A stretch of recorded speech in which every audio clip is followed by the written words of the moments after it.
অসমত গণতন্ত্ৰ প্ৰমূল্যবোধ নাইকিয়া হৈছে ৰাইজৰ গণতন্ত্ৰ যি ভাগ স্বাধীনতা সৰ্বৰ যি ষড়যন্ত্ৰ ৰচনা কৰিছে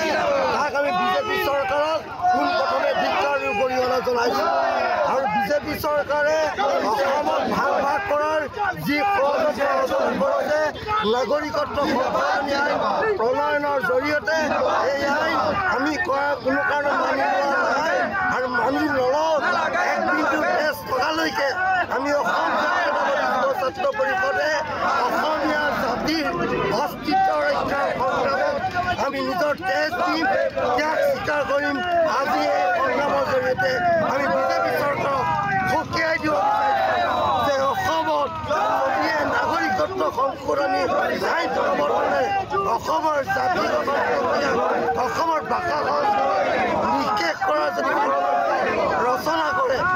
আমি অসমবাসী ৰাইজক লৈ বৃহৎ সংগ্ৰাম কৰিবলৈ বাধ্য হ'ম অনাগত দিনত যদি এই সংগ্ৰামে ভয়াৱহ ৰূপ ধাৰণ কৰে তেতিয়া কিন্তু অসম জাতীয়তাবাদী যুৱ দায়ী নহ'ব